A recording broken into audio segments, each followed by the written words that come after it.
Tall tales are entirely fitting when it comes to this man. Dean Cox, welcome to the Australian Football Hall of Fame. Thank you, Gerard. No player has come from further back in the draft age, from 28 in the rookie draft all the way to the Hall of Fame. Did you have any fears when your draft age came that you might be overlooked? Oh, yeah, possibly. I think one thing, I probably didn't expect too much throughout that period, and at times I wasn't playing the football that warranted being selected in the draft, and missed out on the draft, and then got an opportunity to train with West Coast throughout a pre-season. So at the time, I was probably really raw and not ready for the occasion. It would have been a big experience because you were a West Coast fan and as a young lad in Dampier, were you? Yeah, I was. I was a massive West Coast supporter, and you know, when I rocked up to the first pre-season training, and I'd watched my idols on TV for a long period of time, and the names of Djakovic and Kemp and Matera and McKenna and McIntosh, the list goes on. So yeah, it was a bit of a surreal feeling, and I was really nervous throughout that period, but really enjoyed it as well. You reinvented the role of the modern ruckman. When did the concept occur to you, Dean, and how did you workshop it as to what you might grow into?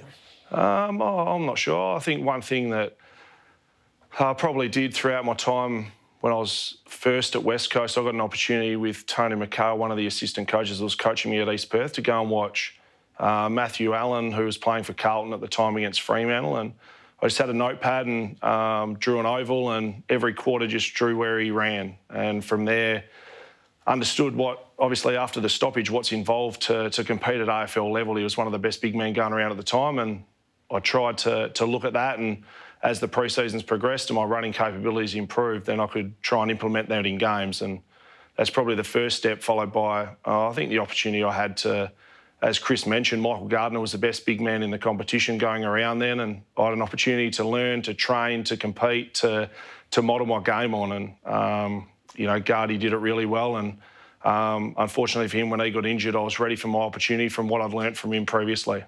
So what was your sense of what you could develop into as a weapon using the theory?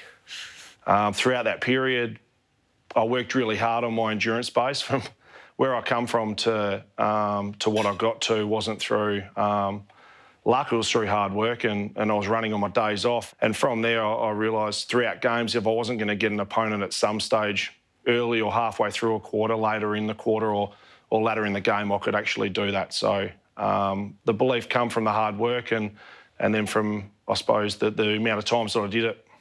So a prodigious and powerful runner, but then the actual craft of the ruck work. How obsessive were you about it? Yeah, I was obsessive. I think you have to be. You know, I had some really good role models that I first of all looked up to, but and then tried to emulate as well. And for me, it was about practicing as much as you can. And when I was younger, when I first started, I probably got battered around a little bit with lack of size, but it taught me a lot about technique. And you know, when you're talking Primus and Stephen King and Luke Darcy and the like, that you had to battle against as a 19-year-old, probably about 90 kilos dripping wet. It was a tough day at the office, but you know, we'd make sure that we'd try and get our touch and our craft right up there where it needed to be. So did you refine it to the point, Dean, where you wanted the ball to be spinning a certain way so that your midfielders could get maximum benefit as they approached? That's probably blown up a little bit.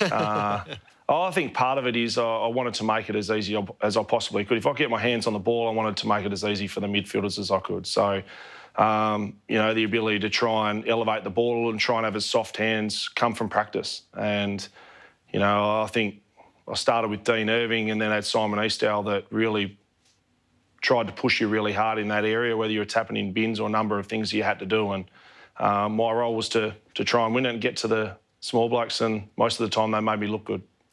The defining matches of the era were the Eagles and the Swans. How do you think back on those now, Dean? Not just 2 grand finals, but a whole set of games across those number of years.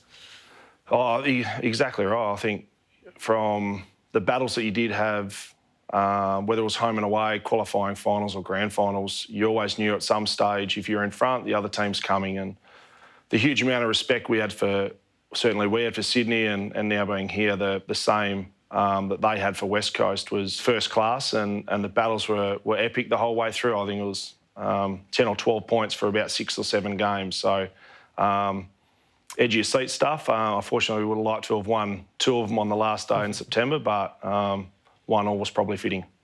So 0-5 first is yours is the kick in that gets marked by Leo Barry. Does that run through your mind? Does that live in the imagination? Yeah, it does. I'll probably see it a little bit more where I am now and hear about it a bit more. But Yes. Unfortunately, it was devastating to experience a grand final loss when you're so close, the hard work you put in and the unknown of will you get back there. So, it wasn't a great end to the day. You did get back there and you got what the team really deserved. How satisfying was it to win the thriller a year on? Yeah, I suppose from losing 05, we had belief. From 04 to 05, we improved dramatically. And, I think 06, we were, finally had the belief as a footy team that we were good enough to take on anyone. And some of the games that we had that were really tight throughout the year, Geelong and a prelim against Adelaide when we were down probably put us in a position that grand finals are there to be won. And we had a young team that were pretty confident in their ability and, faced Sydney again and the result was different, which was fantastic. Unforgettable for all of us and I'm sure for you. Dean, would you like to say a few thank yous? I think, first of all, thank you to my parents. Mum and Dad have sacrificed a lot for both me and my brother to get to where we are today. I think the values and beliefs that they stand for are hopefully some that I do and I try and pass on to my children. Their support doesn't waver. So thank you, love you very much. To my brother, we were really competitive. I think we probably instilled that in each other and tried to win at all times. And, the relationship we have, I'm forever grateful for. To my wife, they put up with a fair bit throughout footy careers and the support that they do give. But obviously, her giving me 2 beautiful girls in Charlotte and Isabella. Grand finals are one thing, but having your kids is the best thing. So thank you very much for that.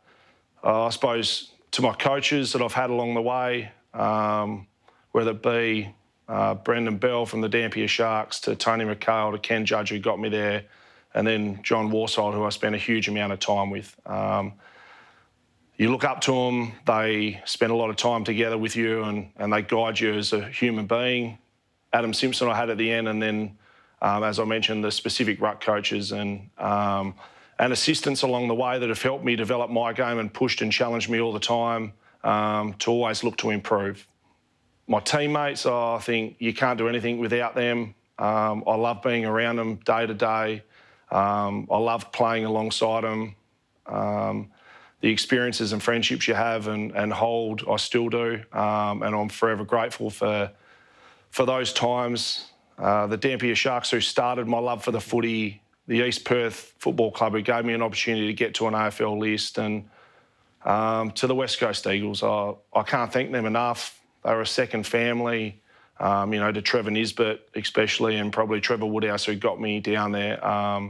Forever grateful for allowing me to wear that jumper and hopefully I did it to the highest of my ability and made people proud along the way. So thank you, West Coast.